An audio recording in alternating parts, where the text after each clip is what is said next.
Get me that signal. We need more power.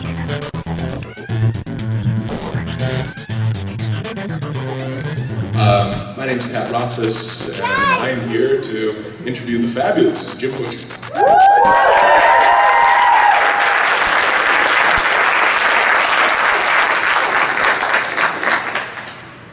And what we're going to do is I'm going to ask him some questions.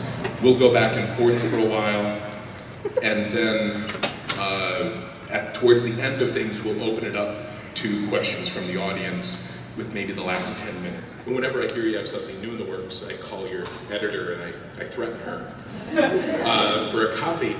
And I read it, and I loved it, and it was only then that I heard the word steampunk.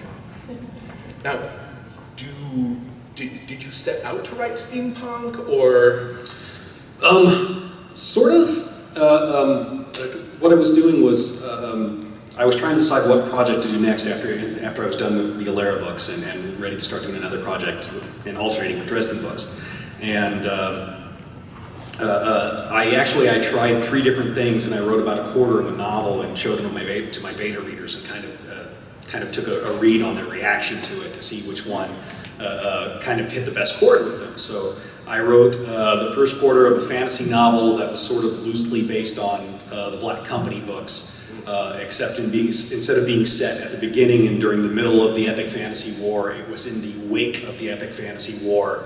And what do you do with all these soldiers who have gotten used to epic fantasy war, and epic fantasy war is over, and how do you have people like that settle down and start doing something else? That didn't really kind of get the reaction that I was looking for, although it was a very low key sort of a book in many ways. And then I cleaned up my science fiction novel, which is kind of Men in Black meets CSI on the moon. That's a great pitch. Yeah, it was fun. And people were like, yeah, okay, that's all right, it's okay. And then I wrote the first part of this novel that was sort of steampunk-y, which I really, the world got born when I asked myself, why do people need goggles in this world? Because I wanted the goggles to be something that were necessary to what was happening.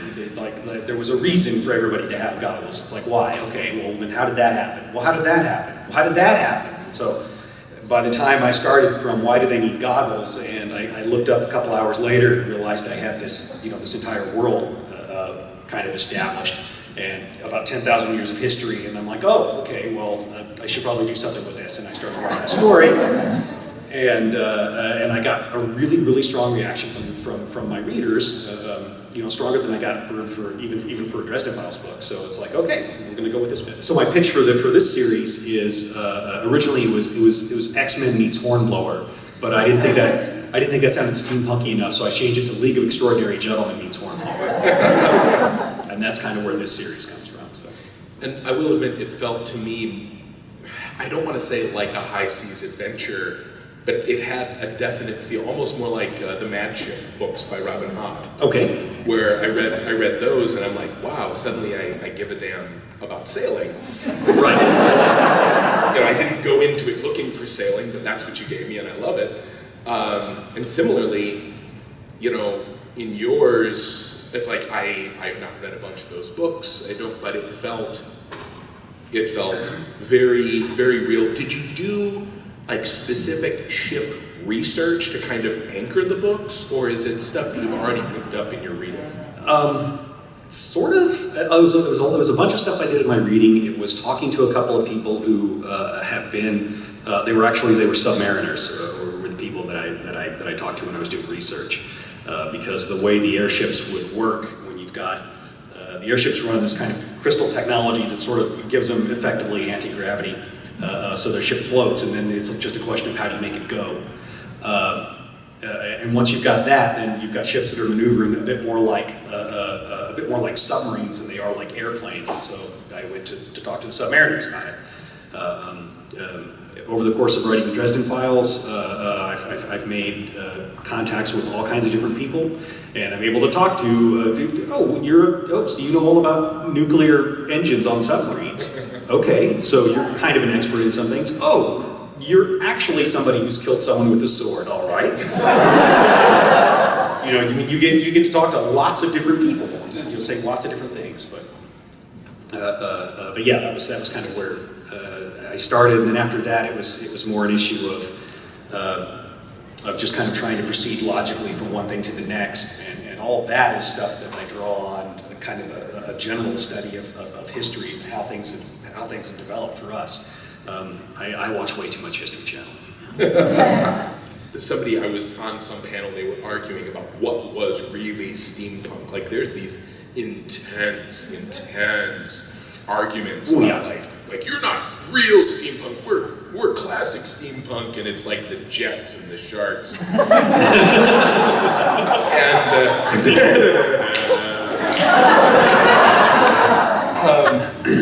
But and then somebody just snarked in. They go, if you got goggles, you're steampunk. There's your triumvirate. Space combat, sub-combat, sea combat, and there you are right in the middle. Well, plus we've got some fighter plane stuff because they have to dive out of the sun, so. Yeah, it was. Yeah. It's a great book, you guys. It's a really great book. Now, you mentioned something that I wanted to bring up anyway. You said that when you're writing this book, it's sort of like you're playing D&D with yourself. Do you, and I know that you're a gamer, do you still do tabletop role-playing with folks? Oh yeah, all the time. I realized actually that I'd allowed my son to become 22 years of age without having played Dungeons and Dragons. Like every other game under the sun, but not actual D&D. So I'm like, I realized this, and I called him up and I'm like, you have to let me fix this. You have to let me be your father. He's like, well, okay. There was Pathfinder, so I went out and got Pathfinder. And then I went out and got the Caves of Chaos, because that's where you start Dungeons and Dragons, with the Caves of Chaos. And but then I was going to run the boys to the Caves of Chaos, but then I said, well, that's too boring. So I set it in a zombie apocalypse in the fantasy world. And the Keep on the Borderlands was like the last human holdout, and they were, in order to be let in, they had to agree to be on the Expeditionary Force. And the Expeditionary Force was being sent to the Caves of Chaos on a diplomatic mission to try and get the Greenskins on their side against the zombies. So the Caves of Chaos as a diplomatic mission is enormously fun. And when you're playing it with a bunch of people who don't know what green slime is, it is enormously fun. What are those giant mosquito bat things? I don't know. Have the wizard take a look at it. Maybe he'll, That is so much fun. Oh my god. But anyway, yeah, I still play. Have you tried 5th edition? I've got the book. I haven't run it yet because now they like Pathfinder. They don't want to do D&D. Yeah. But D&D sucks. It's like 5th edition's better. It is. It's like and I'm not just saying that because I have done it publicly. They don't pay me for an endorsement or anything. Although they could, But they went back, and it's sort of, because I grew up 2nd edition. What did you do? Was it 2nd for you, or? Oh no! I started with the very beginning AD&D. Yeah. If you didn't know where it was in the book, you couldn't find it. All you had to do was read the books and memorize it, and then you would know where to find it. And so I started with AD&D, but most of my solid play came from 2nd edition, and it felt like 5th edition was, and I feel like a traitor saying this, it's a much more elegant 2nd edition. Very well designed, very streamlined. So, do you ever run stuff in your own world? Oh yeah. This game actually, I ran a Warhammer Fantasy roleplay set in this story world, how to build it. It's a very useful thing for building story worlds, because no matter what you want to put your players through, they're not going to go there. They're going to go somewhere else, and then you kind of frantically have to build the world like 2 steps in front of them as they're going that way, and it forces you to be creative and come up with stuff that you otherwise wouldn't have come up with. So yeah, there are characters and stuff there in this that are based on some of the characters that my players played. Did you play in this world specifically? Yes. They started off in Havel Morning, and they went off to Havel Landing and everything. It was, I kind of sent them on the adventure that these people wrecked it. Completely. Now, I'm going to actually go back to something at the beginning. I steered away from it, but I can't help myself. You write a lot, you know, and it's good. So like, how? 20 words or less, you know what I mean? Like, what is, you know, obviously you have a lot of, you have your craft, but I have my craft, but you have like craft, and there's obviously something else working there. I don't know what to call it, but what is your, I mean, do you have a daily writing thing that you do? Like, I know Scalzi says I wake up, I start writing at 8, and I either write for 1,000 words or 4 hours, whichever comes first. And then the rest of the day is mine, and that's when he does business and other things. Like, do you have a daily thing? Do you have a specific process that you follow at this point? Okay, if I can get myself kind of in the proper mindset to write, and I'm in the zone, then my writing will come out a lot faster. And so, I mean, if I just sit down and just start grinding and typing out words, and I'm really not in the mindset for it, you know, I'm lucky if I can get 250 words an hour. It might go about like that. If I'm in the zone, I think my record right now is 2,800 words an hour. So it's for me, it's smarter to get myself in the proper mindset and then to start writing. And getting into that mindset requires video games. I'm sorry, I've got to go blow people up online for a while. And after I've kind of worked out all my virtual aggression on somebody, then after that, then it's like, okay, I should go build something now to make up for all the people I've just horribly killed in Battlefield or League of Legends. Now, you mentioned that you've brought him into all these other games, but you left out D&D. Did he kind of come to you for that, or did you deliberately kind of try to geek him up early? He didn't have a chance. We were LARPing the whole time he was growing up. When he was 2 years old, he had a character in our local LARP organization who actually had experience points and a magic item, and they actually planned a fight for him so that he could win a fight. And yeah, there were like 6 guys who were out there being monsters, and they gave him a sword. It's like, go! How to avoid damage. Call 3, no defense. 3 to defense. 3 to defense. Yes, my son.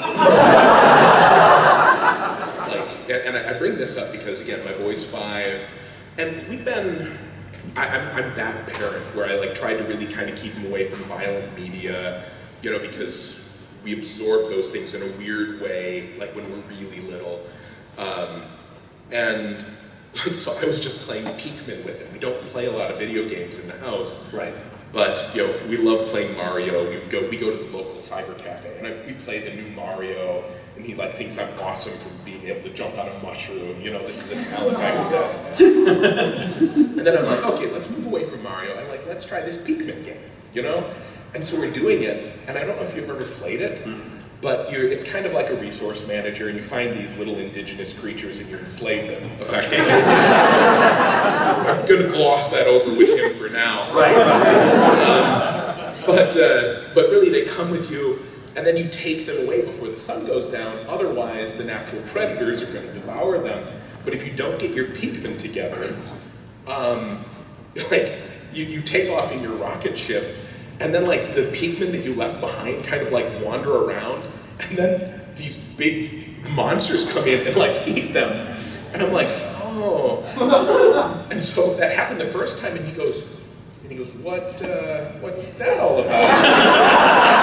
Because it came up as a story thing first, and then it happened. And so now I'm like, okay, we gotta make progress in the game, but I gotta make sure we get all our Pikmin.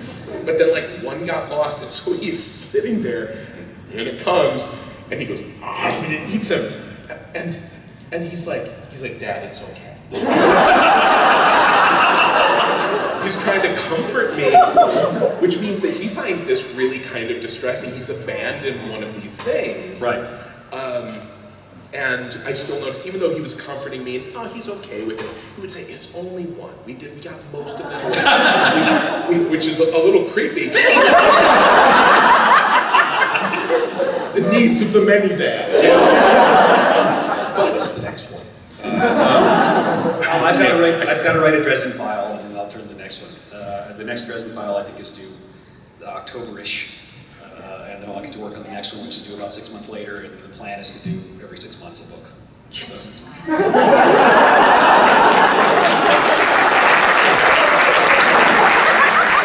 It means that we need more time.